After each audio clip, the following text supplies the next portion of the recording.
Welcome to the Regeneration Podcast, friends. It was actually Michael's. I was actually willing to sign on.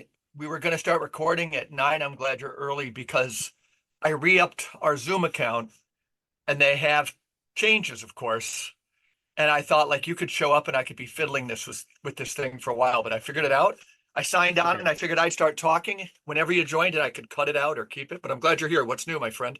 Welcome to our fans too. It's been a while since we've talked to each other. Been a while since we've produced a. Yeah, we didn't abandon you. I We're told not you that we're my not having a spat. no, it was and Edwin wouldn't mind me sharing this. My uh, son-in-law Doug Crowder's father Edwin lives in Hilton Head House, South Carolina. Quite a golfer, quite a thinker. We're going to have him on the podcast. He's a fan, but he called me the other week, or maybe when I was in Michigan. And it seemed kind of urgent, but he just said, like, what's going on? What's going on? He's from South Africa. Wondering if maybe we had a spat or wondering if we are continuing her Deep Six, the project or something like that. Again, I can't wait to have Edwin on. He's got maybe sometime in October or something. So you were saying, what's going on in your life, Mike? I've just been busy. I mean, so crazy busy. So crazy too. What did I do this week? I harvested honey. Harvested honey, started making mead. I'm curing bacon.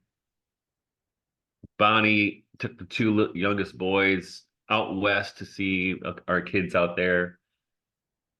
So, and I just been, and I plus doing, work related like editing and stuff like this. Oh, and I got to tell you this. Yeah. I was one of our former guests, Sebastian Morello. Wow. He wrote a book called Hunting, Hiking, and Holiness. People loved that. Loved him as a guest. And after he read Mythologies of the Wild of God, he said, "Well, Michael's the perfect guy to write it forward for his book." So we're working on that this week. Oh, wow. That's a nice rapprochement because he was an amazing human being, an amazing speaker, so smart. And yet, even towards the end of the podcast, he was so gentlemanly about it. But I think we could see that we were going to have some pretty big differences on the nature of, for me, one would be the history of the divine feminine in Europe. He has it coming from a priest class. Oh, and I think it did there. But again, for me in America, the feminine divine is coming from the people. It's coming from the people, and it's radical. Yeah. But I can learn so much from that guy. Yeah. Plus, he's a good guy, And yeah. One of the things he wrote, so he sent me the updated version of his manuscript like a week and a half ago. And he told me that he had just returned from South Africa where he was hunting on some game reserve, and how he and his friends they would be cooking in the evening. And in South Africa, of course, it's winter now. They would be cooking, and he'd read them my poems on hunting. Oh, wow. But here they go. But I'm telling my wife, I said, yeah, so here's my friend here. He's in this exotic locale doing some hunting, on the veldt. And Bonnie's like, well, what'd you write back? I said, I went to Walmart, so that. Yeah. What have you been up to? I wonder how he does. Oh, again, a little bit of travel. So Sebastian flew to South Africa. I flew over your domain to go visit my 90-year-old father in the Upper Peninsula of Michigan. And it's a long drive, and we had to be there on a certain day, his birthday, but we flew, and every time we had a couple of delays, but just air travel, these people who still use it all the time, it's the most dehumanizing, risky gauntlet, and that when we didn't miss our transfers or our connections, you just breathe a sigh of relief. You know that at any moment, the whole thing can go so irremediably south. And so then I think of Sebastian, and I might be visiting our daughter and son-in-law this November in South Carolina. And I was kind of scouting out airfares there. But two things. One is the Upper Peninsula of Michigan, Michael, because nobody would disagree with what I said about travel, I think. I've got stepbrothers there. My mom died when she was 52. My dad remarried back in his hometown. Joanne, nicest person in the world, love her. Um, and it's so beautiful up there. You know, it's unspoiled nature. Um, and yet Ironwood makes all of its money basically now on weed stores. People come from Minnesota. Really? They're five and they look like Oh, your dad's in Alice's. Ironwood. Wow. Yeah, Wow. yeah. And so, but what's I was talking to my stepbrothers is that like here in upstate New York, there is still a very depressed economy. You know, we need to separate from What's the matter? downstate. You didn't watch the Democratic National Convention? No, this is going to be wild. Yeah, They told you how great the economy was the whole time, yeah, but they're going to but fix it on day one. yeah, yeah. No, but I see that these little villages around me could see a comeback, you know, with the scandal of COVID. You know, some people started working from home, but in the UP, you just don't, apart from the weed stores, you don't see it. There's a nice little kind of hippie culture that's moved in, but it shows the old miner culture and the hippie culture. But my my stepbrothers were saying, uh, you know, the politics, the miners just want the mine to reopen again. That's one part, but also just a few miles south, and I didn't know this, beaches in the water, and there's this beautiful root beer looking water up there because of tannins or something, Yeah. you know, and you know, but the tourists are drawn to kind of bluer water, like most people who've never seen Lake Michigan or Lake Huron. You know, I can't say it enough, they just be blown away that it looks like the Mediterranean, you know. But then you go a few hours north to Lake Superior and it's pristine waters for the most part, but it looks exactly like root beer, you know. And if you think of the Rock Candy Mountain song, you know, it has its own beauty. But the other thing is leeches and things like that. So Right. they just can't attract the tourist, you know. And I guess I hadn't thought of that, you know. It could just be Interesting. so Yeah. different. Well, Lake Superior, man, It's wild up there. it is. It's the most intense lake I've ever seen. Yeah, yeah. The whole thing Isn't has a it? It's personality. Yeah, intimidating. it's intimidating. It is. It's been a long time since I've been there, but wow, in A fact, little where I town used on to Lake Superior. Go go ahead. Yeah. was on Whitefish Point, Okay, I know it. which is right, it's however many miles off of where the Edmund Fitzgerald went down. Yeah. Yeah. Yep. Yeah. The sense I get, and Ironwood is, you know, miles away from Lake Superior, but Grand Marais is a small little town, kind of due north of Sault Ste. Marie. And in those Lake Superior small towns or Manistee, you just get a feeling that any moment, almost like these horrible hurricanes you see in the South Pacific or, you know, Yeah. tsunamis, you just get a sense that the lake could take everybody in a heartbeat. You do. That's the thing. It's Yeah. yeah.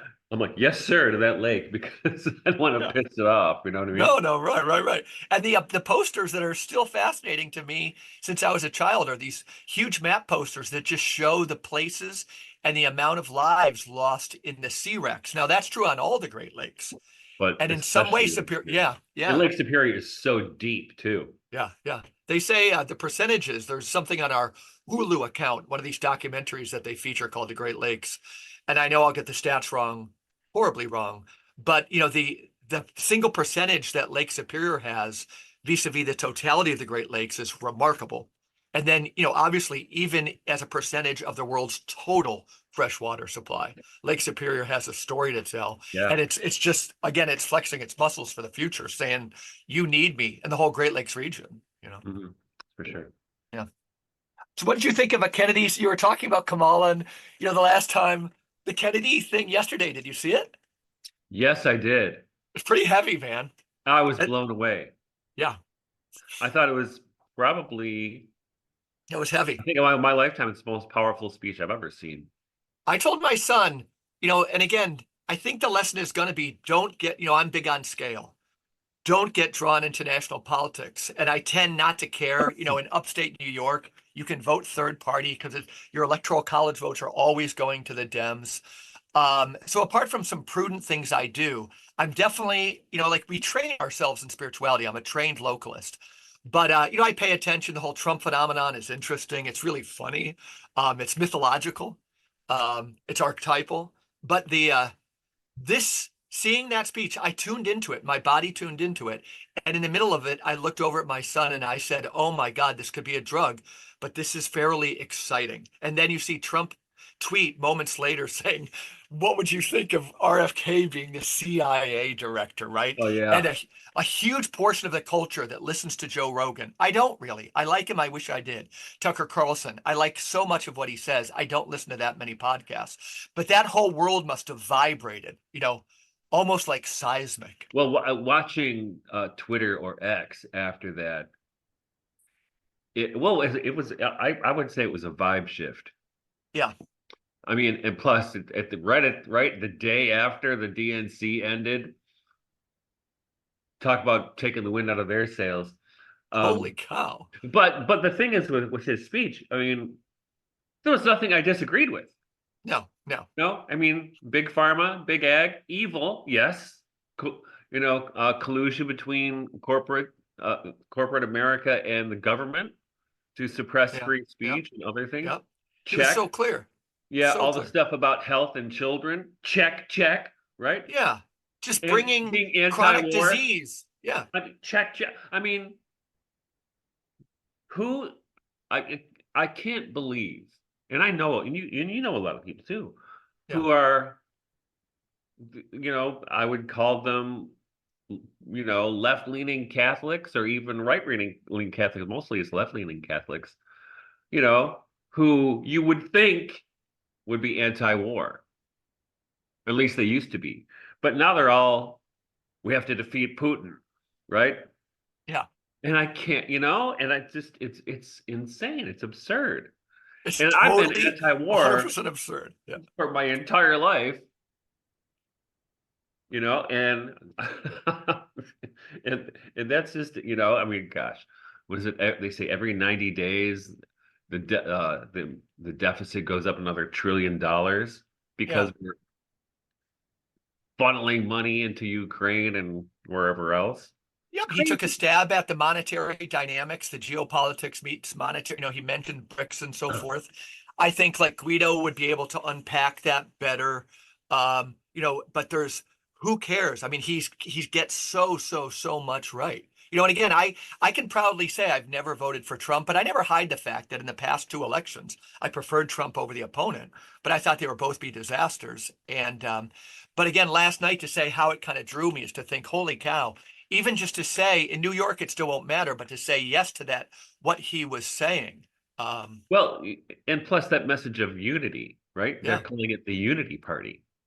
When he mentioned the team of rivals, right? Mhm. That's all of a sudden I felt myself shiver. He goes, this is what they're doing. Kennedy was eloquent. We agree on those main points you mentioned, Michael. But he said there's so many areas we vociferously and strongly disagree. But like Lincoln, with getting the people who disagree with you most strongly close to you so you can talk to them. I don't know. That could be again, we could find out. I'm gonna be honest.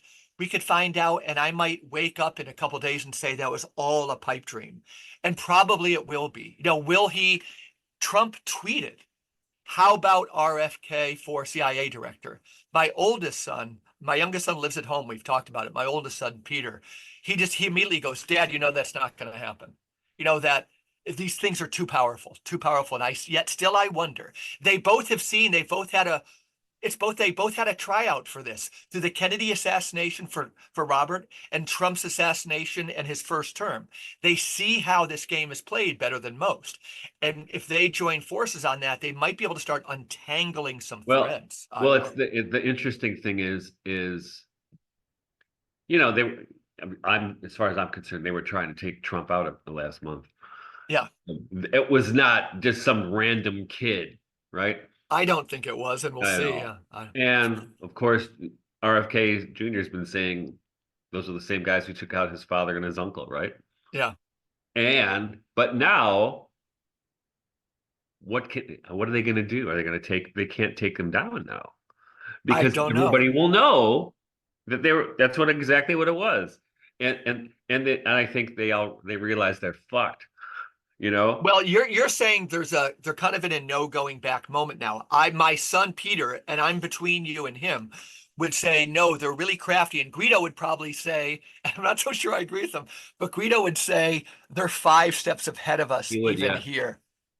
But We should call that's Guido now in probably true. Italy. They always have a great contingent plan, Yeah, yeah. but I don't know if they planned on this one. I don't know.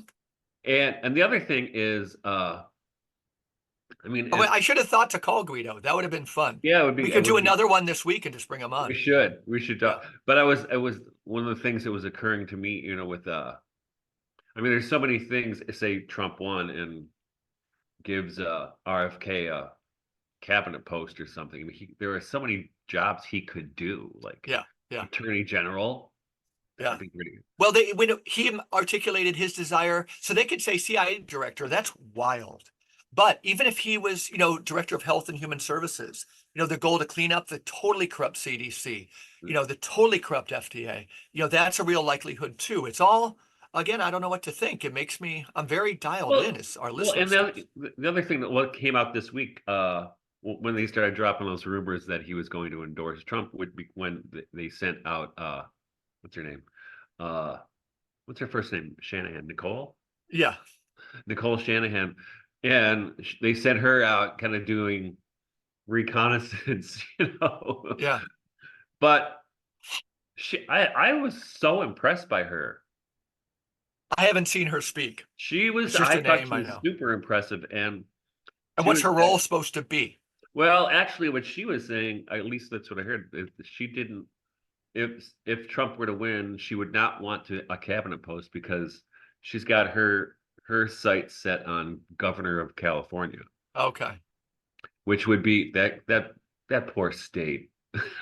And who is she again, though? Like, I can't remember which was there money from Google or and something what was she like doing that. on behalf of Trump or Bob Kennedy in the last She week? was I'm she was confessing total she was his ignorance. VP. Oh, okay, gotcha. Yeah. Yeah, right, right, right. But That's I why was I've heard her really name. impressed by her. But here's the thing, right? And this is what I like about this moment is well, at least well, you can see this because over the last few years, you've seen this one.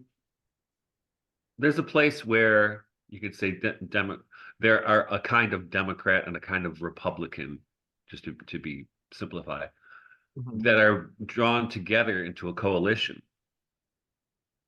But you see that the great example is Tucker Carlson and his friendship with Glenn Greenwald, Yeah, right.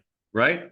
Which those two guys probably disagree on at least half of the issues, but they're in dialogue and they're And Michael united. Tracy They're and that whole united. circle of Greenwald, these Jimmy Dore, comedians, Dave Smith, who I listened to driving from Minneapolis to Ironwood. Have you heard of him? Yeah, he's good. Yeah, he's really good. He's really Yeah, good. he's really, and that's the thing is, Yeah. all those guys, and I would say Jimmy Dore is a great example. Guys of our generation who grew up as probably, I don't know if he's Catholic or not, but Catholic Democrats, that's what we grew up as. But and still have those kinds of values, for the working class and peace and stuff like this, right? Yeah. And but they've been calling out bullshit for years on the corporate capture of the Democratic Party. Yeah. Or the corporate or deep state or whatever you want to call it. But so and if you go back to when we were kids, for instance, there was not that kind of vitriol between Democrats and Republicans as you see now, Right. which is and I don't even think it was that bad. Well, it probably got bad after Watergate, maybe. It got worse and worse over issues that are more and more trivial and insignificant, or just cosplay, like the whole trans phenomenon. It's just stuff offered to us. It's meat. That's why, just one quick segue, not a segue, a little detour is, I can't say enough about Guido's book, The Ideology of Tyranny, because he's saying that so many of these issues, like the trans phenomenon, they're conservative, the far left woke agenda. And that's where one of the most interesting breakways that could happen is, there was this great Spanish, I won't mention his name because I haven't asked his permission, but a real leader in the Basque separation, a great Spanish, kind of influenced by Marx, but great. He's from Greece. He's written on limit so profoundly. And I gave him Guido's book, and he was a Foucault scholar, this guy. And he read the beginning of Guido's book and said, like, Guido knew more about Foucault than I, ever could. But the point being that when Guido unpacked the whole story of like the postmodern woke phenomenon, he shows that, this is where the imperial, war-loving, protect the elites philosophy, which is very much the same thing as the trans phenomenon, which doesn't infect their communities, but does for the lower class. He goes, it's a class issue, folks. Absolutely. And it's a very conservative issue. It's a class issue. And, I want to, we I might don't know start if I seeing would, that. Yeah. class might be too broad a term because it's not really, well, like, I guess what I would say is it's class as far as it seems to, especially in places like Boston or well, in academia, that class of people tends to, whether they know it or not, reflect the opinions of the 1%. 100%. That's what he's Because, saying. I don't know if it's like, what is it? Is it Stockholm syndrome or what? But the duplicity of it is in that class. This is where I often tell the story of my daughter, Lucy, who's taught in a very upscale high school in the Rochester area, now teaches at one, you'd say, middle to lower middle class. No. Lower middle class to like lower. And that in the upscale one, everybody, all the teachers wanted students who identified as animals. They wanted that in their classroom, but it just wasn't there. So the teachers who all lived in the upscale places wanted that stuff and it wasn't there, but they raised their families very conservatively. They stay Yeah. together in their marriages. The sociologist Charles Murray, traced this phenomenon. They give their kids, Tara Thiek would be great on this. They give their kids really good books with good illustrations, right? Right. And my wife, who teaches piano to this demographic around where we live, like the one where my daughter teaches, could see too in the lower class, people are watching more TV. That's shorthand. It's more, but so many in those lower class ones, the teachers are more conservative. So they don't want it in their classrooms, but it's there because the kids in the lower class are watching TV and they see it. So they're saying, I'm a gerbil. They're saying I'm a mute, even though I can speak. And those are real stories, right? So that's another kind of unpacking that this is a class issue that's very real for the way people are living right now. It's Well, not and innocuous. It's doing a lot of damage. well, and and the thing is, I mean, I think about this a lot. That's if you know the history of propaganda, Through Bernays and propaganda works on the middle managers, and from the middle managers, it disseminates into the culture. And the middle managers are the professors and teachers to a great degree. yeah. And this is there. I mean, I've been in education for so long, but most teachers are fucking stupid because they just are. Because Yeah. and I always would rag on colleagues because they'd always talk all day about critical thinking, and I go, you are not teaching critical thinking. Yeah. At all. You're propagandizing. If you were teaching critical thinking, the students would thank you for it. But but they don't. They just don't teach critical. They don't teach critical thinking. They don't teach critical reading. No. Which you notice, I mean, you could, and it's interesting.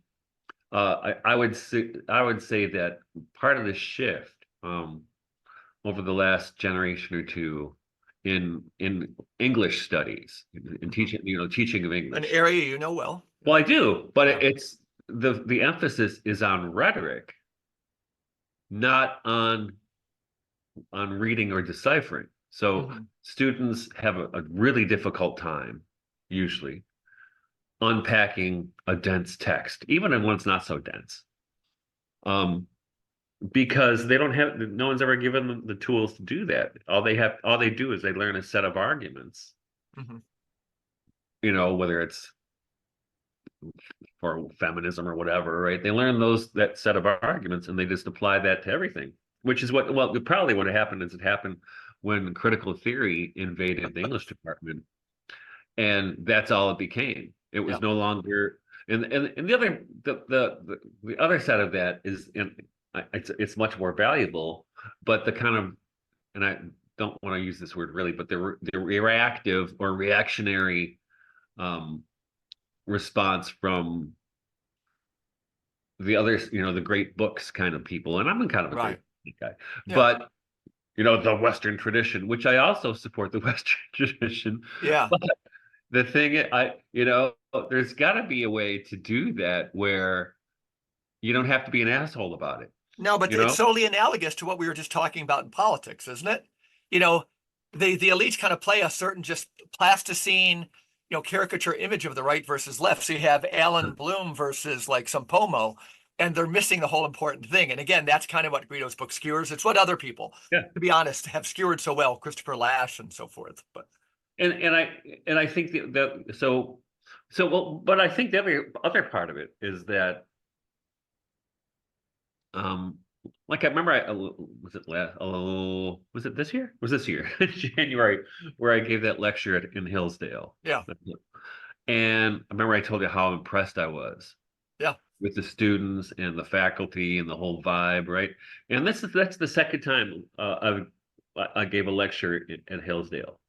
And but the thing is, before I went to there the first time and I gave a lecture on sociology and metaphysical poetry, but my impression of Hillsdale, even though I know people who teach there, was basically, Jason Peters teaches there. yeah. Yeah, But my impression was that it was basically going to be, like a 1980s Reaganite Republican vibe, right? right. Which is not what it is at all. I mean, No, actually, you could get that I saw impression though. more critical thinking going on there and more, you know, to take a word from the Democratic Party, joy Yeah. in in the human project, I think because of in literature. podcasting, they probably couldn't stay in that bubble if they wanted to, right? Because young people just won't put up with it. That's the other thing. Kennedy knew, that's why I said that younger demographic that listens to podcasts, it all just quaked yesterday when Kennedy was talking. But another thing about academia though is that, and I don't mean this as just throwing names around, but it's possible that there's no cure for stupidity, right? That's my hero, Stephen Vizinci, said there is no cure. And so formal education might just solidify it, and the PhD makes it more dangerous. But the more they've left-brained higher education, the hard workers will get their PhD eventually. Hard workers will. But that can be equated with more left-brainism of all, the whole project, not to mention the liberal arts that have been totally left-brain.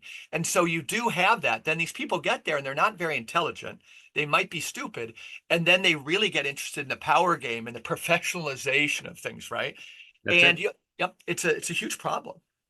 It is a huge problem, which is why I wrote, I don't know, maybe a month ago on my Substack That was a about, pretty good takedown we did of academia in the last 5 minutes. Yeah, well, it's yeah. it's It's heavy. It's heavy. but when I wrote this thing on Substack about hedge schools, Yeah. because it's what I'm doing my kind of, because right now I got 3 left counting today. This course I'm doing on Christian romanticism. How's that going? That's great. We're Yeah, gonna yeah. actually today we're doing Rilke, the Wow. Divine Wow. Elegies, which is pretty. I mean, it's been great. I mean, it's everything's been fun. Of Yeah. course, I always think I'm having more fun than everybody else because once I get 3 cups of coffee in me and a book, I can talk. Yeah. I've Uh, had coffee this morning, our listeners could tell. well, yeah. Um, but that gives me hope that there are these, and Michael Millerman, if you know him, I do not. the Millerman School. I don't. Yeah, I think he does a lot of more formal philosophy stuff. Oh, okay. But there are and Should have Martin them on. Shaw's got his school of myth out there, right? Yeah. So people are taking it rogue, Oh, the which, Jordan Peterson thing in its own way. It's not really my yeah. cup of tea. Sure. But I think, but yeah, but the thing is, I would like to see a lot more of those kinds of Me things too. out there Yeah.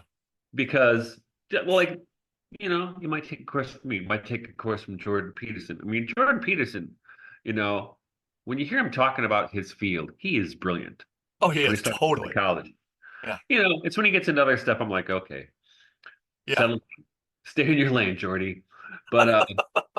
but He drank the Kool-Aid on when he just a talks few about things. theology, that's I'm like, Yeah. yeah, whatever. But when he's talking about psychology, I Oh, think yeah. the guy is so wise and so Yeah. insightful. Yeah. But the thing is, that's what college is like. It's supposed to be like, right? You get exposed to different people with different kinds of ideas, Yeah. Yeah. and then you can figure it out for yourself. But and I had these experiences in college. I had a couple really great mentors who I probably, I don't think I had political opinions at the time, but I think I would probably disagree with them on many things today, but they didn't care. I didn't care Yeah. either, right? What was important is they were helping me find the tools to discover wisdom. Yeah. That's what they were doing. Yeah. And I appreciate that. And I see less and less of that going on. I mean, I've been around colleges and universities for 25 more years, and you see almost zero of that. I think I've told you how depleted, and it's really, I'm going to be honest at the beginning, it was my fault, but I went to Catholic schools. I went to a good suburban high school, Penfield High School. I went to college at a great liberal arts college at the time, still kind of is, and that's where I've taught and did campus ministry. And so most of it's my fault because I might have mentioned that my roommates calculated that I went to less than like 1/3 of my classes total at college, but I'm sure I was ADD, so it's nobody's fault. But I didn't even know of the world of ideas. Possibly, I had one good friend who occasionally would open like a magazine, it was National Review, and he would mention something about politics. But all I knew is the fact that I could get an A on social studies tests or get an A on a history paper. And so I just had no idea. Yeah. So when I did, and again, I'm going to blame 90% of myself, but also you would have thought, when I spent all that time in school, even if I wasn't paying attention, yeah, we would have hoped one would have been exposed to more of them. I don't think I would have been totally deaf to them. They just weren't there. Yeah. They weren't Yeah. there at all. Yeah, yeah. Yeah. Um, My fault. Yeah, well, no, I mean, it's just, what are we doing this for? yeah, yeah, You know what I mean? yeah. So, but I always think, for myself, I always had an idea in my head of Mhm. what education should be. Well, plus I was spoiled by being a Waldorf teacher. There's the other part, Yeah. but even Waldorf schools are not Waldorf schools anymore. They've been infected by the woke virus as well. Oh, totally. It's saddening. Yeah. But I mean, but from Rudolf Steiner's model for education was so inspiring to me Uh-huh. that kind of gave, because this whole project for Steiner and other people, and I'm sure Guido would agree, was about giving people the tools to become more human. Right. The arts of being human, the liberal arts, right? The arts that will free you, Right. right? And I still hold to that. I mean, I still think that. Yeah, it's right there. It's right there in front of people. It's no further than the end of their nose. The foot into this whole world where you just start saying, I'm free. I'm free. I'm not going to worry about tomorrow. That whole thing called spirituality is again this incarnational approach that daily just start engaging with the real. We've heard it all before. But yeah, that's what it's all supposed to be about. That's where I was writing a letter with a campus minister yesterday. It was more about me than him. But I was reading something. Oh, this is a pretty good segue. I was Bishop Barron. It was Bishop Barron. It came out of the Eucharistic Congress. That's a whole world into itself. I keep on forgetting I have this job, that's knee deep into the church. And so I run the Office of Liturgy. And so the Eucharistic Congress was something I followed pretty closely. And what it was, there was on purpose, there was music done there that was trying to hit a tone, right? And there's some new music coming out, and I don't know enough about it. I should. But Bishop Barron was saying one of the things that came out of the Eucharistic Congress was a move towards the supernatural. That Bishop Barron said you couldn't deny it. We're moving back towards the supernatural. And his language in this article, and I forget the name of the article, but people could find it, I'm sure. But it was like angels and saints. No, saints are great. They're very different from angels. But it kind of saddened me because it didn't, how we were talking about these vectors of kind of the left and the right, that like the tertium quid, the one needful thing is always missing. It Yeah. seemed like Bishop Barron, who I thought was better than this, was just pointing to that kind of conservative reaction again. So we have to buy all this jargon about words like the holy or reverent, which denote nothing in modern parlance. And I think of Coventry Patmore again, that the supernatural is supernaturally natural, right? And that's where Martin Shaw is so good. That I'm worried we're going to go back to talking about, oh my God, the Holy Spirit. Which brand of mayonnaise am I going to buy? I'm going to ask the Holy Spirit. I'm having a real Teresa of Avila moment here. All this ways that the Catholics have trained themselves to talk, when what that does is keep you away from the real. And I read the rest of the article by Bishop Barron, and I don't see anything that would lead me to believe he wasn't kind of taking us back in that direction. He's too nuanced and he's too good. He's brighter than I am. He wasn't Well, trying to get caught up in the rad trad versus the libs debate. But it's almost like he did, because he reduced it to the supernatural versus like 1970s Catholicism, which in one way of telling the story, we're still coming out of. It's a too simplistic of a tale, as you would know. well, that's actually good to go back to Bobby Kennedy. Yeah. That's one of the things in that speech where he talked about prayer Yeah. and how, doing in a way doing God's will, You're so smart to bring that up. That was stunning. and Yeah. I was and and the guy you saw, he was on the verge of tears Yeah. talking about what we've been doing to children and how Yeah. we have to stop it, right? Hmm.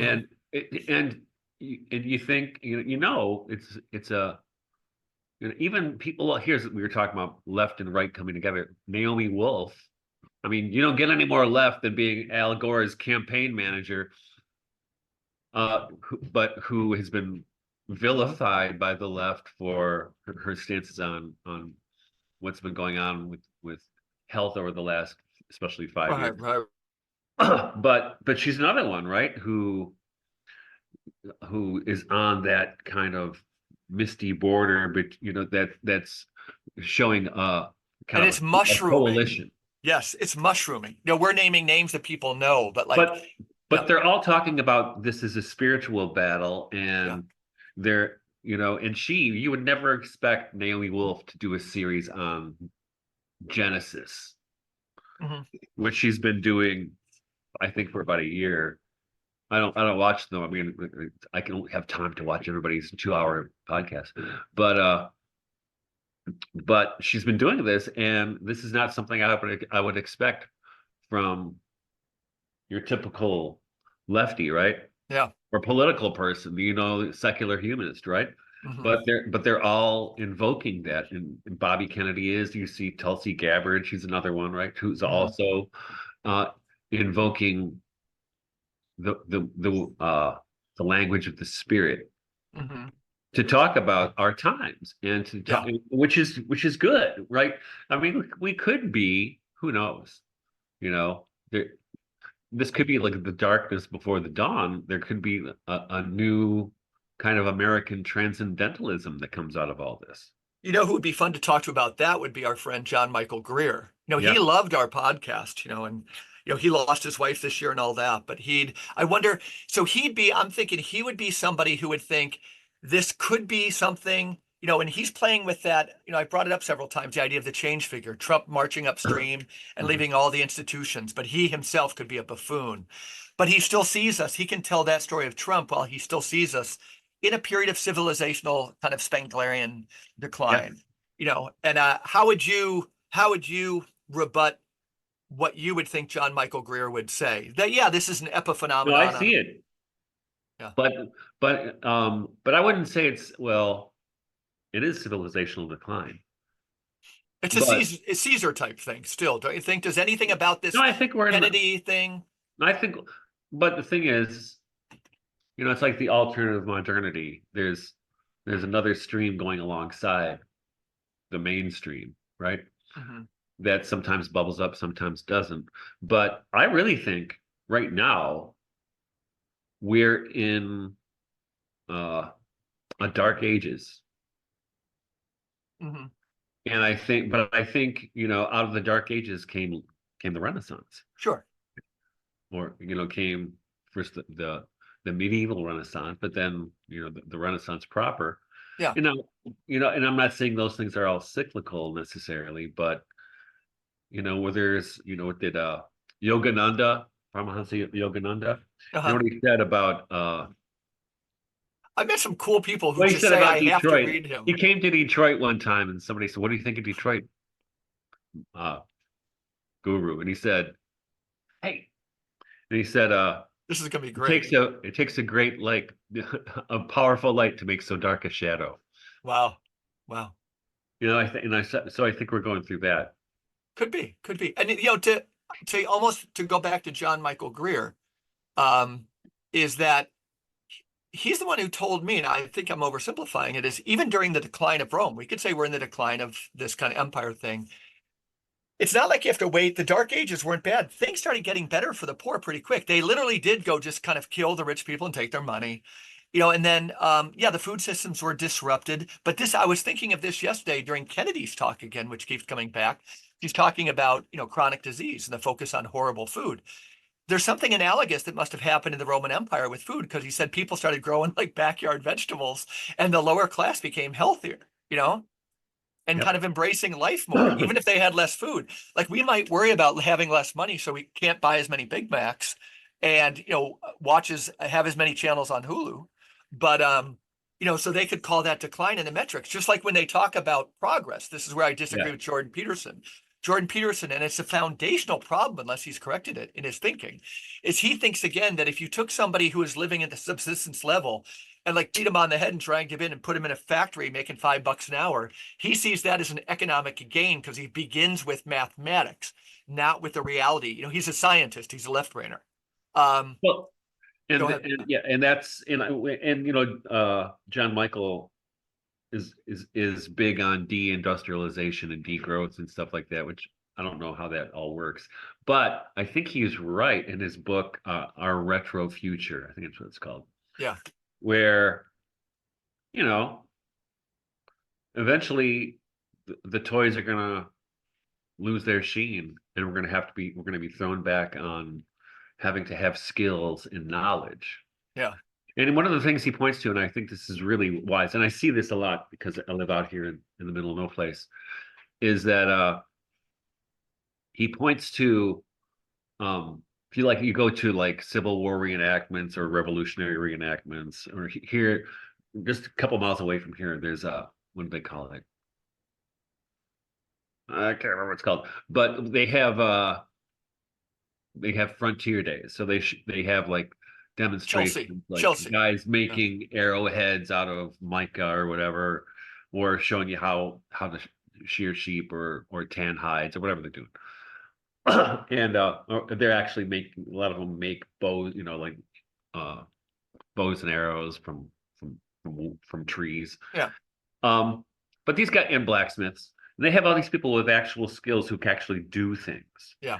And there's a whole subculture, and John Michael talks about this in that book, out there that can do all these kinds of things. Yeah. Right? That when it all goes down, you're going to need those people, right? Yeah. Yeah. But it's not just when it all goes down, but and the thing is, we're connected with a lot of these people out here, and they all can do things, and it's like it's a subculture of self-sufficiency, and you probably have with Oh, we raw have it milk around there. us for sure. So with us with raw milk, we're not doing it now, but our friends are, so we get raw Mhm. milk from them, and people get vegetables from us, or however it works out.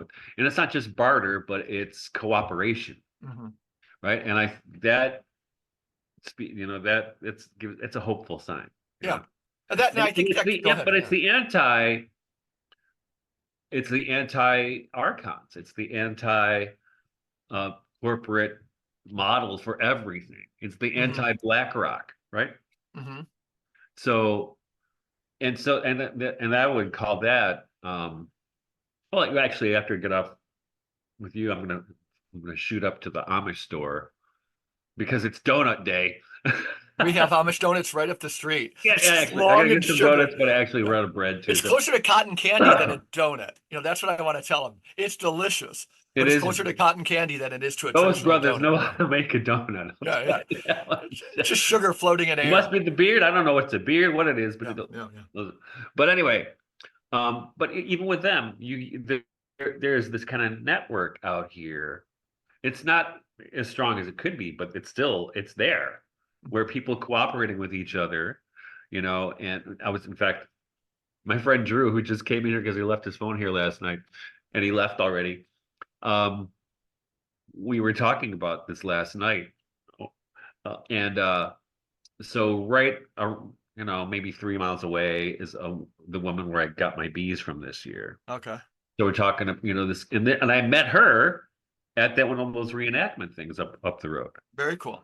So you start to connect with these people. Actually, we also connected with people who are blacksmiths, and actually another one of my friends, the person we get milk from, they sponsored a workshop on their farm over a weekend for kids to learn leather work and blacksmithing. Yeah. So my two youngest boys went, and they made these really cool, like pouch you could use for hunting, Hmm.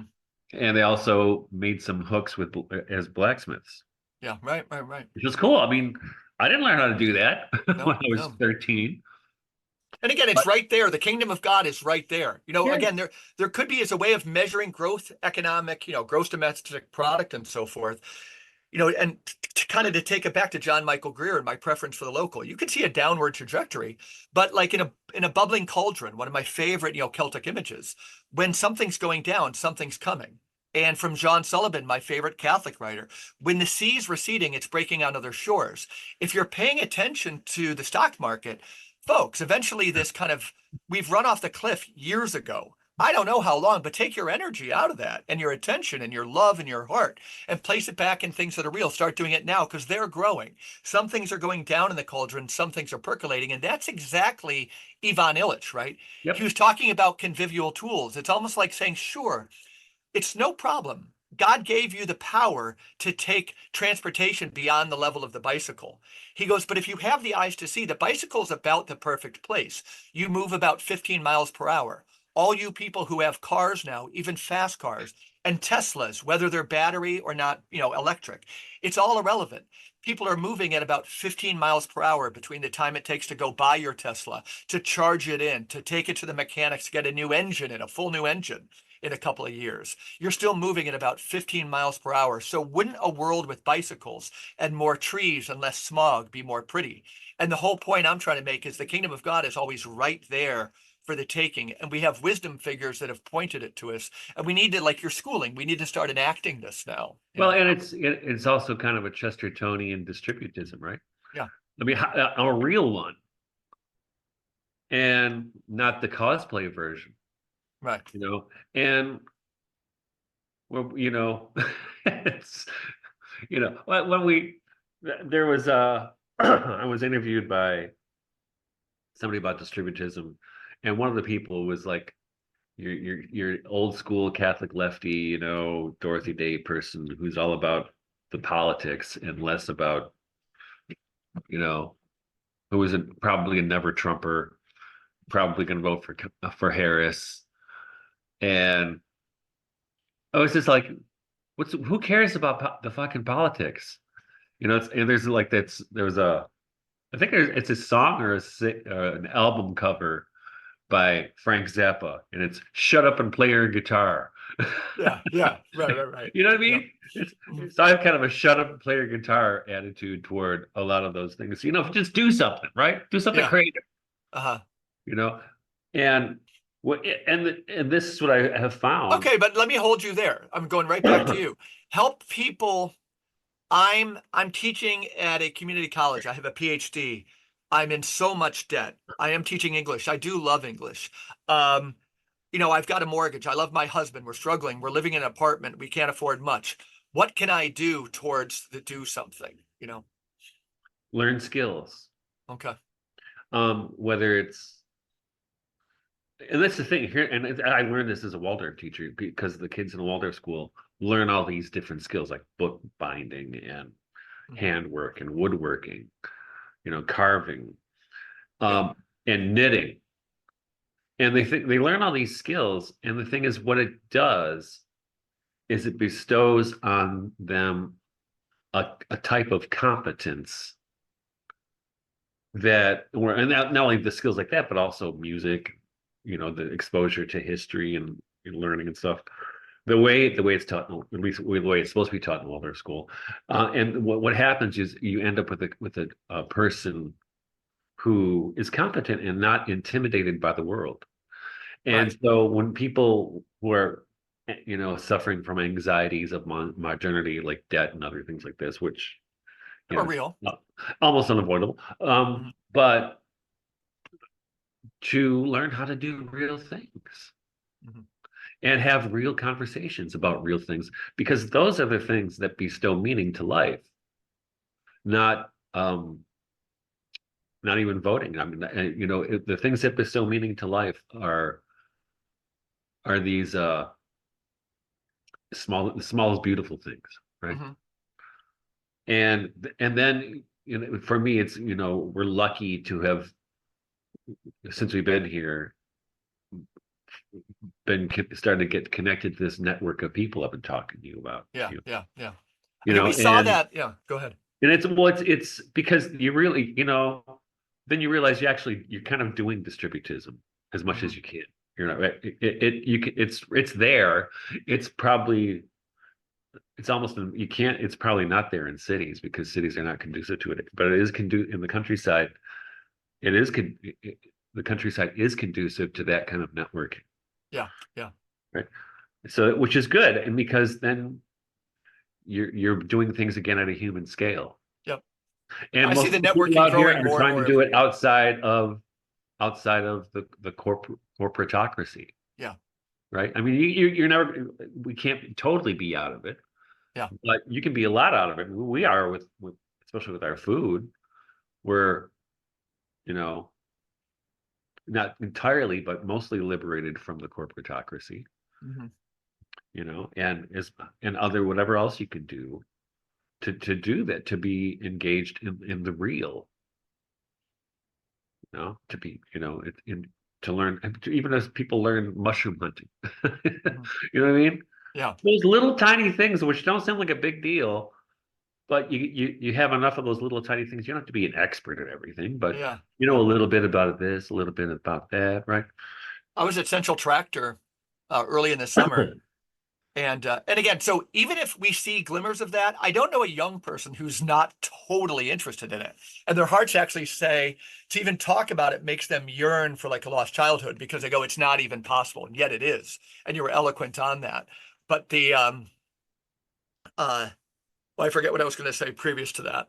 But it's everybody wants that type of thing. It's certainly here in the rural parts and in the city. My daughter Lucy, for example, she's a Spanish teacher and she's very competent. And I think one of the most important things you said is that it dispels fear and anxiety.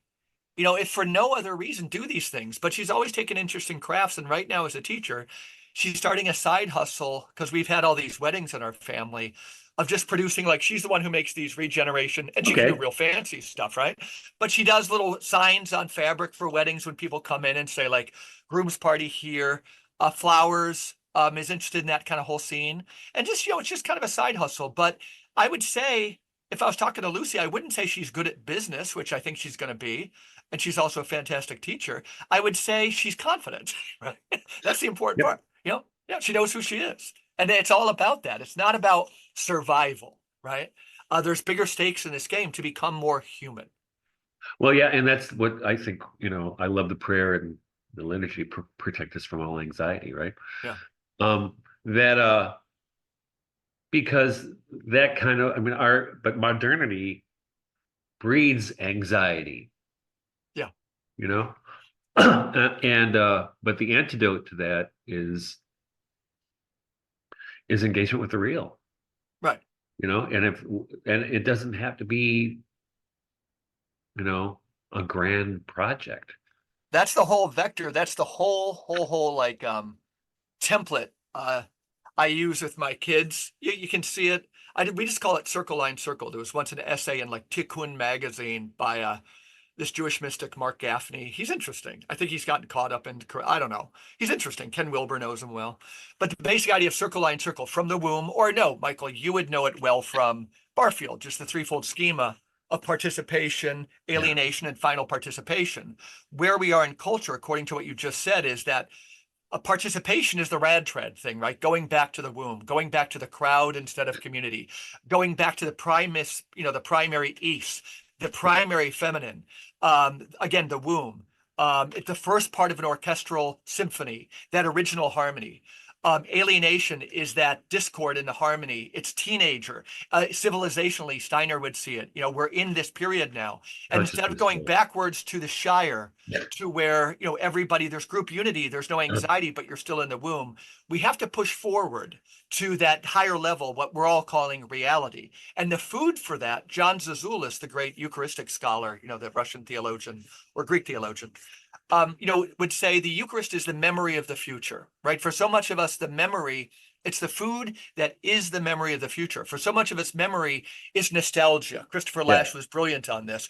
Real memory is the Immaculate Conception. It's that food, the memory of childhood that gives you strength, as the Romantic poet said, specifically Coleridge and Wordsworth, the strength to push towards. Use those memories, of eternal glory, and you push forward to reality where Mike Martin is Mike Martin. Because your dad was a farmer doesn't mean you have to be a farmer. You've left the womb. All these themes are the one primary theme. And I say it's like, if you wanted to see it, it's most beautiful and most simplistic. It's there in the great classical musical tradition, Yeah.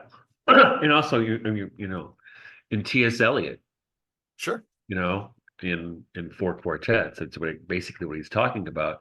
And that he evokes, I shouldn't say doesn't even do that, but he upholds tradition in one way, but he does it in the most modernistic poetry ever. Most imaginative. If he were to write today, I'm sure James Wilson would try to make him write more formal verse, but act like a real tranny. But that's the thing. I was talking to just the other day, but this idea of John the Baptist calling Christ out from the future, right? Well, where does that idea come from? I already love it. It's my favorite idea, but I've never heard of it before. And why haven't I heard of it? It's in my book. Which one? Transfiguration. I've read it many times. I did. Yeah. Where is it? All right, I'll look for it. It's in the chapter on the arts. Calling Christ out of the future. That's Zazoulis. The Eucharist is the memory of the future. Yeah. And that's what John the Baptist did. But and I think that's in a way was the seed of mythologies of the wild of God, because in a way John the Baptist is the wild man, right? He's Enkidu, but he calls Christ from the future. Wow, it's a beautiful image. In which and a future that is always already happening, right? Yeah, and that's the eternal present. It's part of the Eckhart Tolle thing.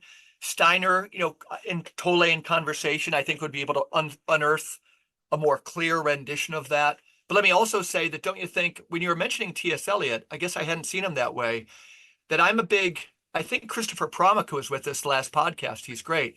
Before you came on, he and I were talking about how I have this sense that like wonderful, radical, fermenting people and personalities like Merton, Dorothy Day, Simone Weil, and some others, they got kind of grabbed by a kind of bland form of leftism, right? We can't get at them.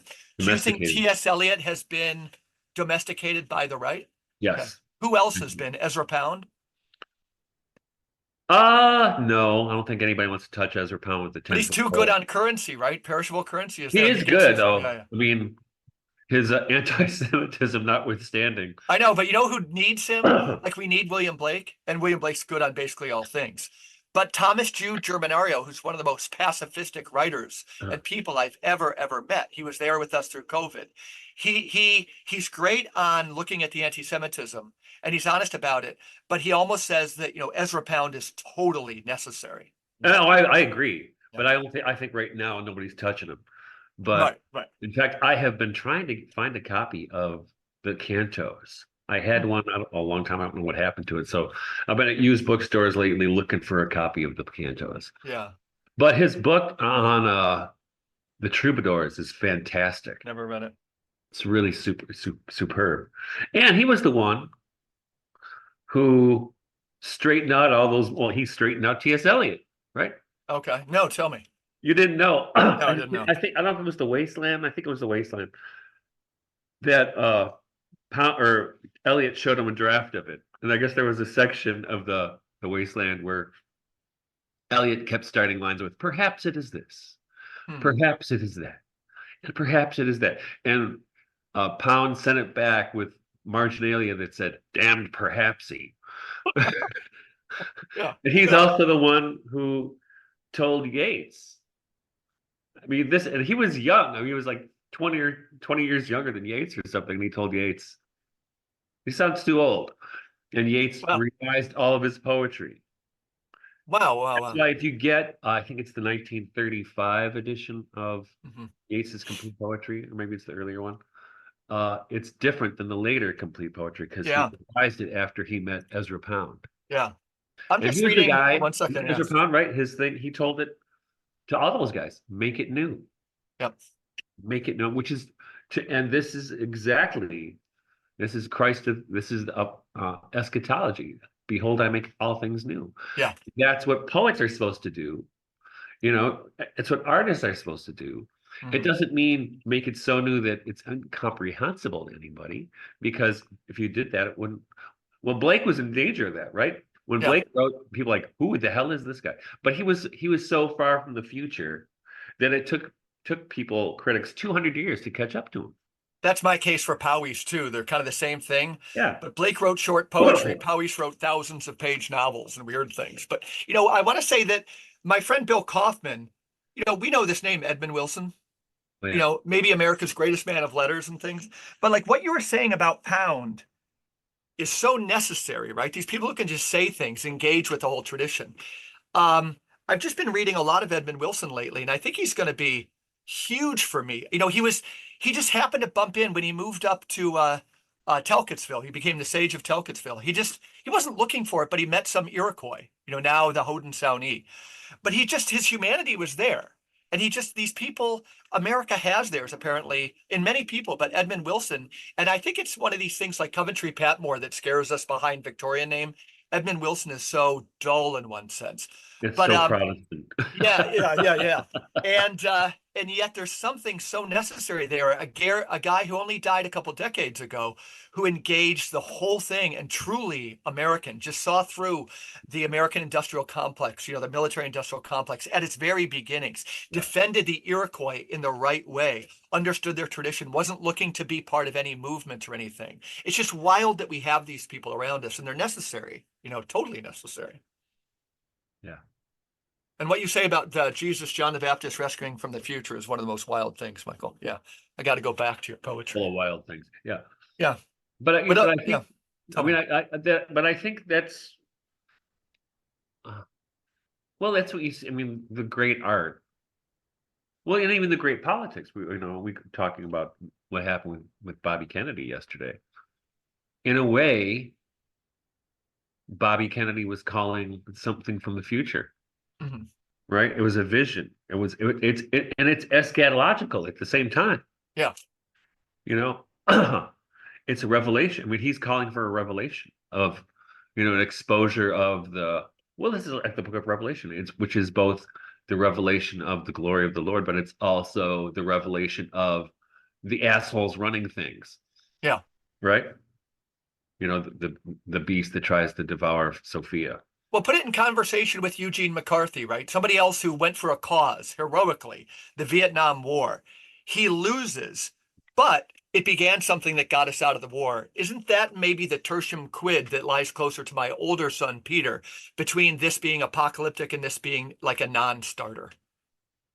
Or what do you think? I think it just occurred to me. I think it's a relevant question. Well, put it this And way. it's all conjecture, obviously. Well, in Kennedy's case, it's an extreme act of courage. And so is Eugene McCarthy's, right? Yeah, and I mean, he's got the Kennedy legacy behind him, and he Mhm. said, "Fuck you" to his brothers and sisters, basically. Yeah. Who right away? I don't know if you saw this. Right within minutes, I think, of his speech yesterday, they put out some formal announcement with 4 or 5 of them signing it, Yeah. denouncing their brother. What a shitty move that was. Yeah. I couldn't believe it. Um, but he knew it. If you come out for Trump, there You goes. know who's going to have a shit fit That's out right. there? Move is Tucker Thanksgiving is Carlson. going to be awkward this year. Tucker Carlson, that's his highest value. Like, why would you turn away from your brother? Well, yeah, Yeah. and Mhm. Takes a lot of guts to do that. Plus, he takes a lot of guts to call out the deep state. Yeah. You know, you Mhm. have powerful enemies that way. But again, Eugene McCarthy's similar act of heroism, Yeah. it led to the end of the Vietnam War, which is not for nothing, right? It's not necessarily the trumpet call of the new Jerusalem or something, That's but right. maybe it's a part. I have no idea. Well, it's and the thing is, you would He did a hope heroic thing. Yeah. it is a heroic thing, right? And just standing up and being counted in our insane culture is to do a heroic thing. Yeah. To say no. Yeah. Or to say yes. Like let your yes mean yes and your no mean no, That's the right? Bartleby the Scrivener thing, right? I prefer not to. Yeah, but and there and we think about this a lot. Courage is a rare commodity these days. Yeah. People are, and you saw this actually. People, I think are still afraid to be canceled. Oh, totally. I But don't think I that's the know. opposite Yeah. of courage, Yeah. Yeah. right? So you got to get to the point where you're like, fuck it, Yeah. So you damn, think damn the torpedoes. what if it did something else, like in the near term? It probably won't happen. It'll be greatly disappointing. But the idea prior to Kennedy's speech, all of a sudden, I just thought I was just going to throw up. And I don't listen to too much news. I don't read too much. I don't listen to too much on the car radio or anything. But the whole idea of preserving democracy, that phrase coming for the Kamala campaign was I know. it had the most visceral reaction in my gut as any phrase I've ever heard in my life. And then all of a sudden, Kennedy attacked that head on. He goes, he came at it from like three different points. That convention was so bizarre. I mean, Joy, the whole Donald joy. Trump or joy. That was like that's when joy doesn't mean joy. Yeah, yeah. What's That was the not the reverse? vibe I was getting. Yaj, joy reversed is probably one of the names of Satan. And Like even Yaj. Jon Stewart did a whole bit on that. The other I just Did he? I caught. hope so. Did you see it? No, what did When he he's say? talking about how they're trying to trash talk JD Vance for going to Yale. Uh-huh. He said, "By guys who went to Yale." Yeah. You know what I mean? Yeah. And it was just absurd. There was so much of that. And the one thing that was really struck me is one of the refrains besides saving our democracy. If this is going to be the thing I'm thinking of, I'm going to laugh out loud. I can't wait to hear what you say. If I Donald have one. Trump's I have one. elected, Uh-huh. if Donald Trump's elected, he'll put his political opponents in prison. Oh, yeah, yeah, yeah. And I have another one, but you're right. Where did you get that idea? Yeah, The Steve third Bannon. one, yeah. I'd like to ask Steve Bannon for commentary, but he's in prison. Yeah. Yeah. Or other people. Right, right, right. And again, Kennedy was eloquent on the lawfare approach right away. He identified himself with Donald Trump. They won. The same forces used law to keep me off and to try and keep us in jail, maybe, to keep Donald Trump. Yeah, and they're also using lawfare to keep Jill Stein off the ballot. What's her latest story? I probably would vote for her. Well, she's she's been the Green Party candidate for I don't know how many cycles now. Yeah. But they're suing to keep her off the ballot. Well, yeah, it's just Kennedy called it all out, and he named it in its severity. The other one that I found totally not unconscionable because it's beyond where the faculty of reason gets involved, but the theme of we can't go back, right? And I'm not the first or the 1,000th person to point attention to it. But like Kamala, yeah, but Kamala was in the previous administration. It's clearly Democrats, but a whole week dedicated to we have to turn the page. It's as if to get away from Republicans or Donald Trump, when for 4 years the same exact cabal was running the show. I know, and they're going to change all things on day one. Yeah, we're going to do that they haven't new. Changed in 4 years. Yeah, they're currently running the administration is the thing they're trying to get away from. It's the same leadership, Kamala. And the whole issue of the deep state. Who was running? I'll use permanent Washington. I do think we need to find terms where everybody could maybe agree to start to question. But so without saying who did it, how has and is Joe Biden functioning? Who's making decisions for our government?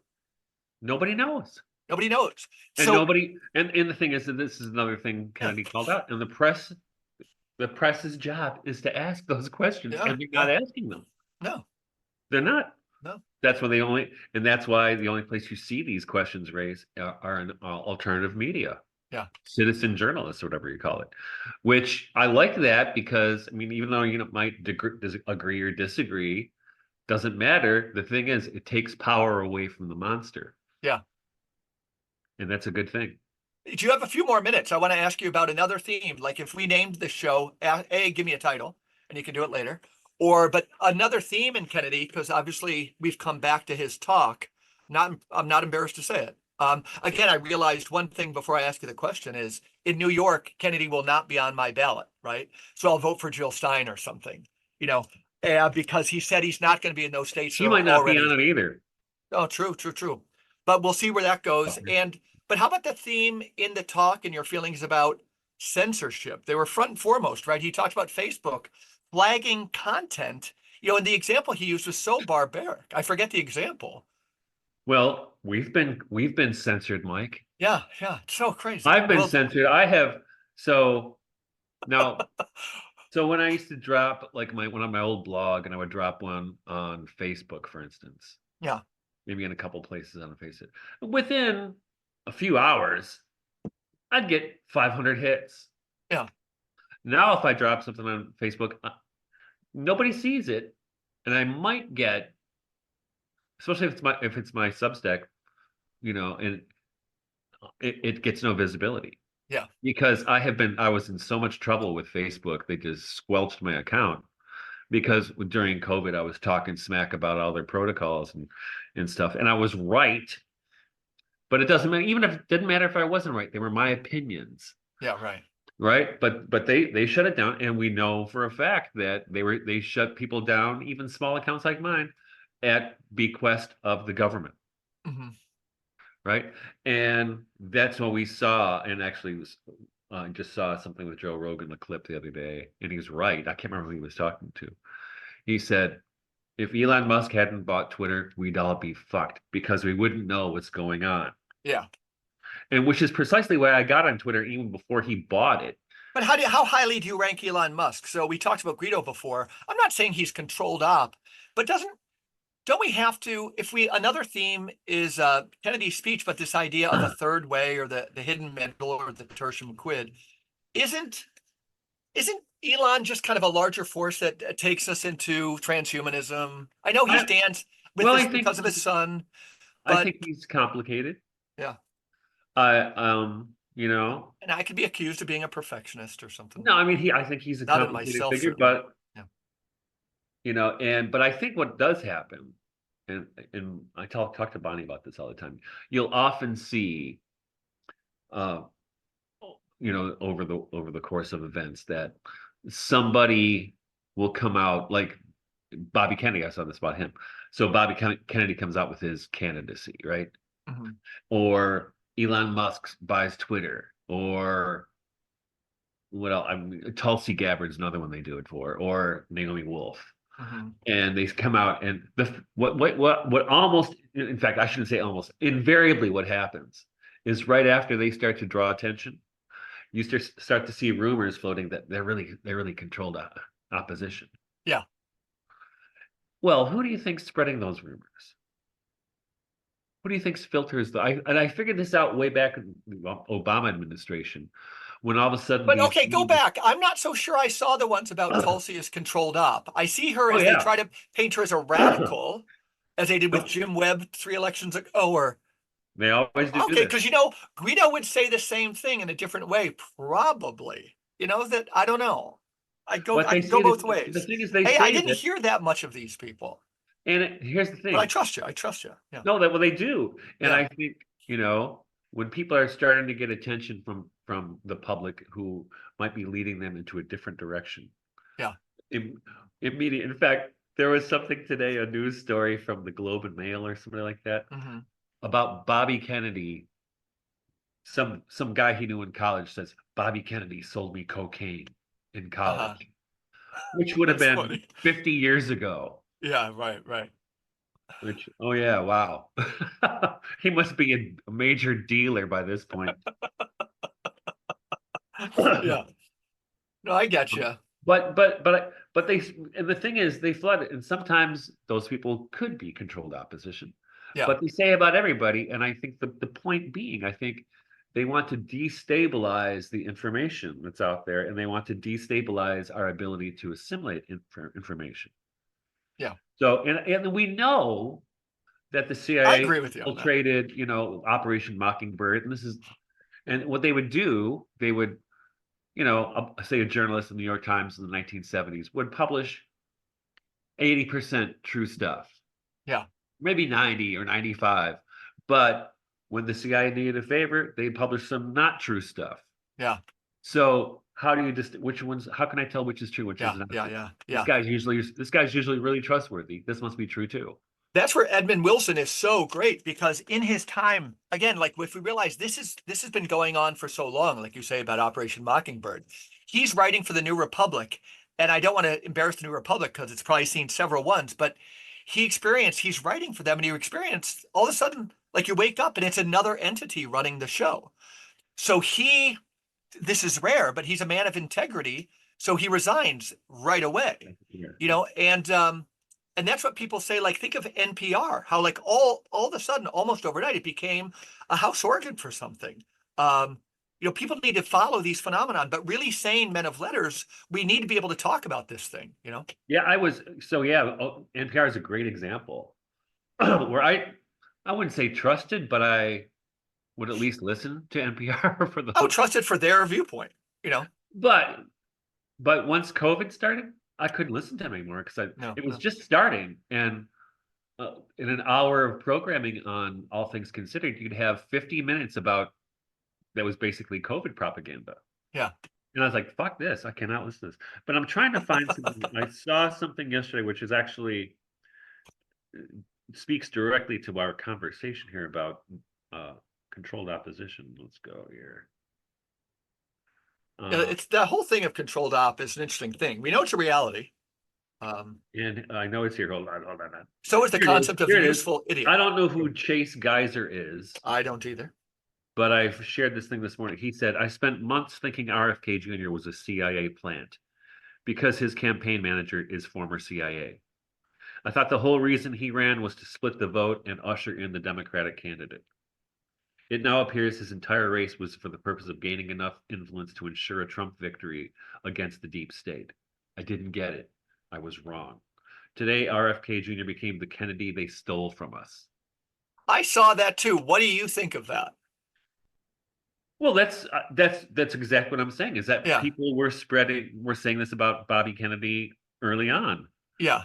and yesterday he just destroyed that narrative, I think. Oh, great. No, I agree with that. That Yeah. guy's enthusiasm for the campaign is probably greater than my own, specifically right now because of Donald Trump.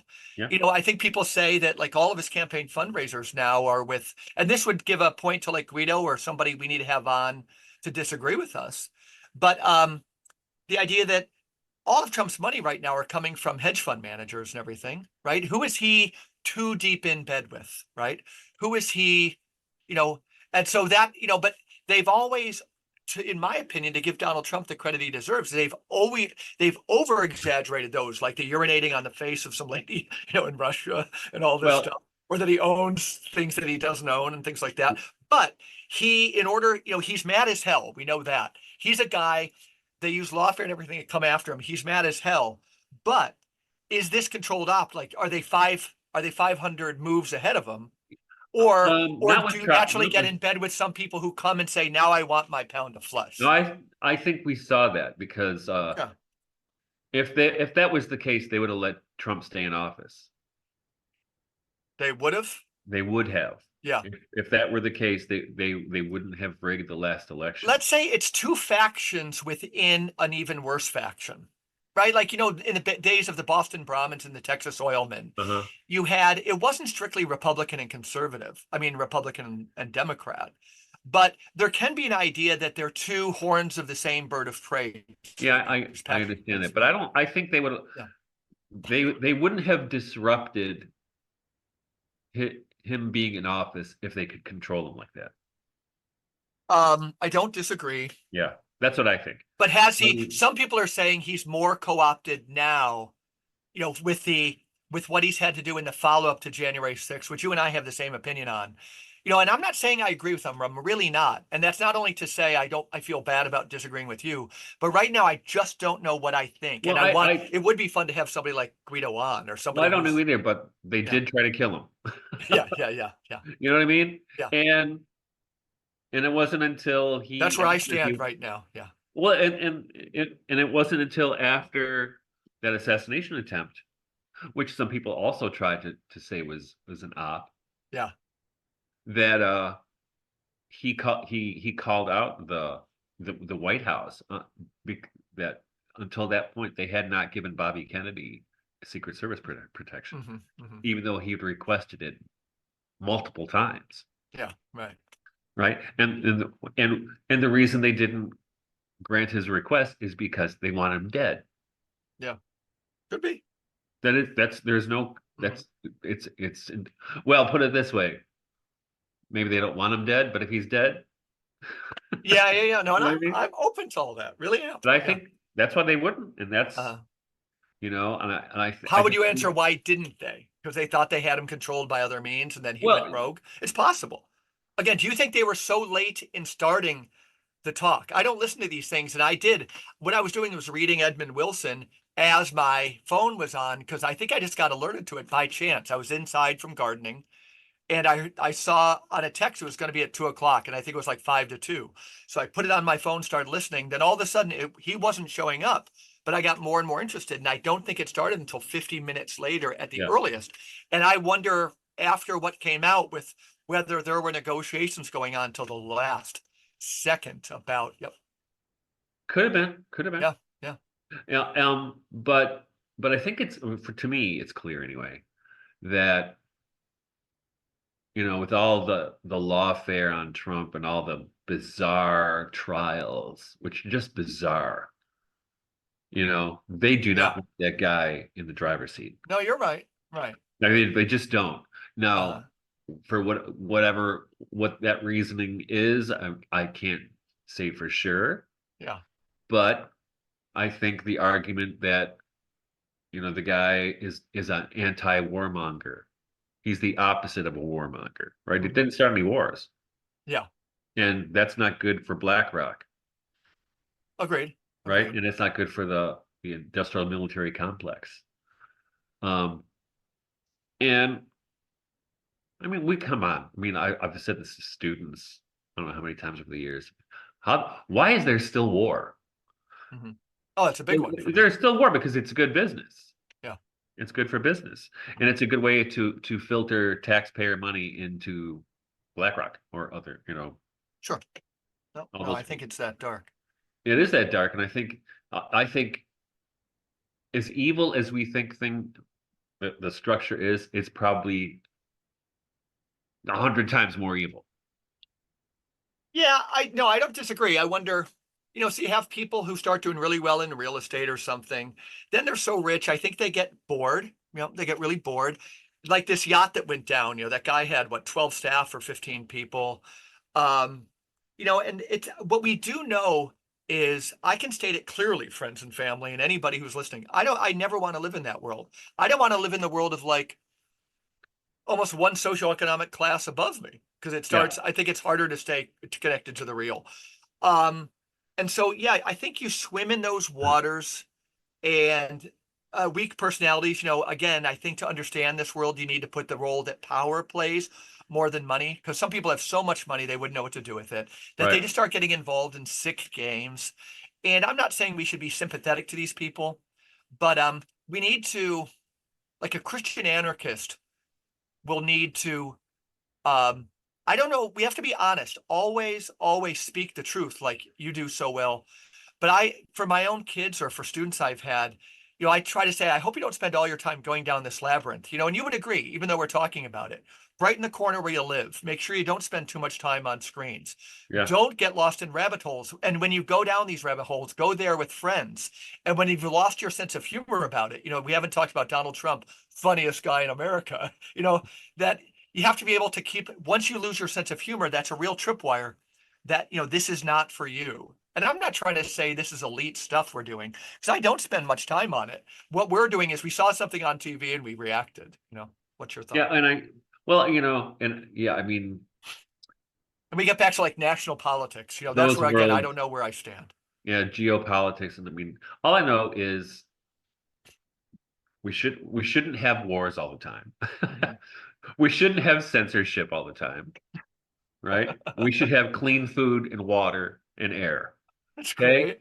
Yeah. That's that's my baseline right there. Because if you don't have Yeah. those things, you can't have the distributism. You can't have to the optimal degree the kinds of engagements with the real that we need to, as a society, to flourish. Yeah. And that's what I think. So in a way, all that stuff is the anti-sociology. Right, right, right. Yeah. 1 second here. I'm going to see. Um, my hero, I'm not going to be able to call it up, but my hero, Stephen Vizenchi, he just has, I've printed it somewhere in this wild book that saw, again, the Eugene McCarthy phenomenon. He has the seminal essays in a book called The Rules of Caste. And it's very similar to this Bob Kennedy thing. All of a sudden, he risked his whole career by saying uncategorically he's against the Vietnam War, which led to other people it becoming mainstream. But he threw it all the way. He did the next right thing. I think, you and I, we've been talking about that. But Vizenchi himself was so kind of impressed by that he wrote this Fountain Blue Manifesto. But at the end, it's just beautiful language, that we don't need electric toothbrushes. We don't need AI. We Exactly. need beautiful parks. We need children and things like that. Yeah. Every man a king type of philosophy. Yeah. And we need children. Yeah.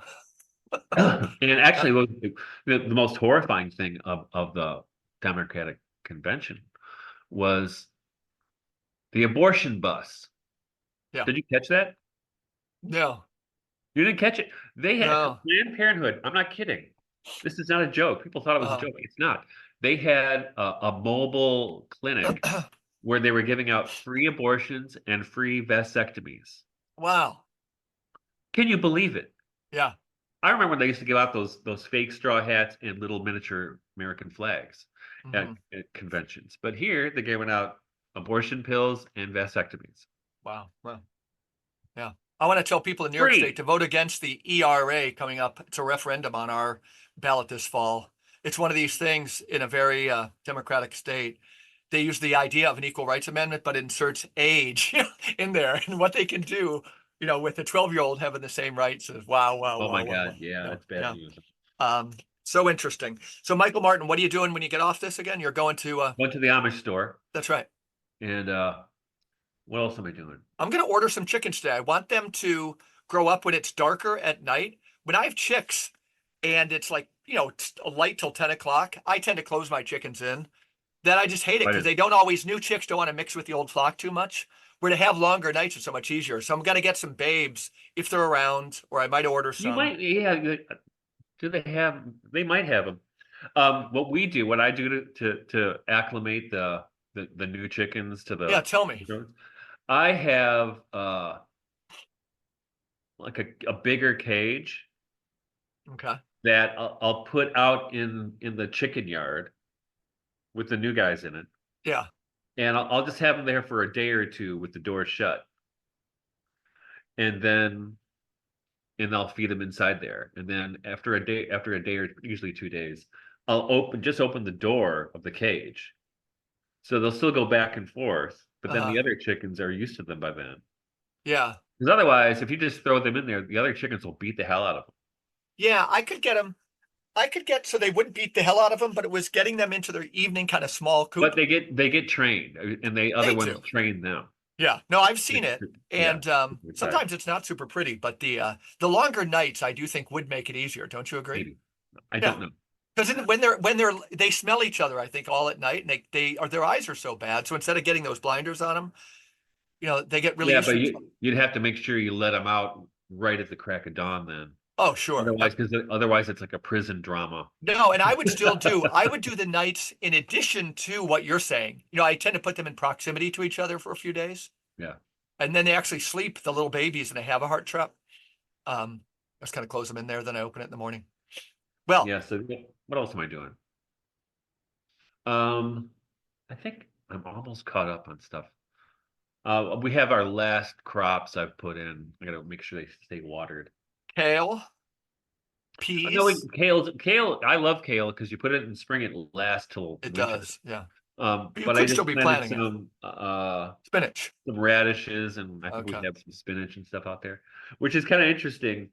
Has it been cool there? Yeah, for the last week or so. The evenings, it's been great. But as soon as it starts to get cold, I don't care where I go out here, all the guys start talking about deer hunting. Wow. Yeah. So I was buying feed from the Amish a couple days. Yeah, they go, yeah. Got any plans for the season yet? Yeah. So it's like I said, there's a community out here. Yeah. In that book that one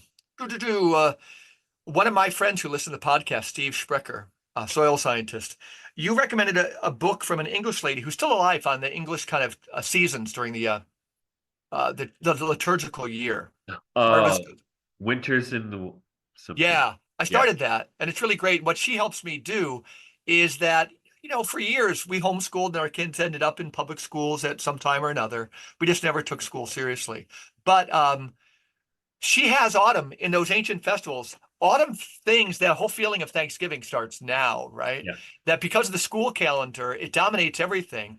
We, at least in New York State, we don't really think of autumn until all the kids are in school and things like that. But, she gives you a really robust way to take in this kind of bittersweet time of year, It is. Yeah, but where it's also football dominates the consciousness of people too. but it's the harvest, right? Yeah, It's yeah, storing things up for the winter, and yeah, that's why which feast we don't observe in this country, Lammas, yeah. right? Which is the loaf mass, which is Mhm, the first of August, right before the Transfiguration. mhm. Um, it's an important feast because that was when the first bread was made from Yeah. that year's wheat, Mhm. right? Which is, I mean, you can't get any more Eucharistic than that, No, no, no. and the work of human hands, right? Mhm. Yeah. Very, very cool. Okay. Michael Martin, it was great catching up with you. Good to see Hopefully you, we'll bro. continue. We'll have a guest on next week, and if we don't, let you and I do this, but we'll start lining up our guests for the fall. All right, now I'm gonna go get a donut. Okay, sounds great. Okay. Enjoy. Take it easy, my friend. Bye-bye. Let's see.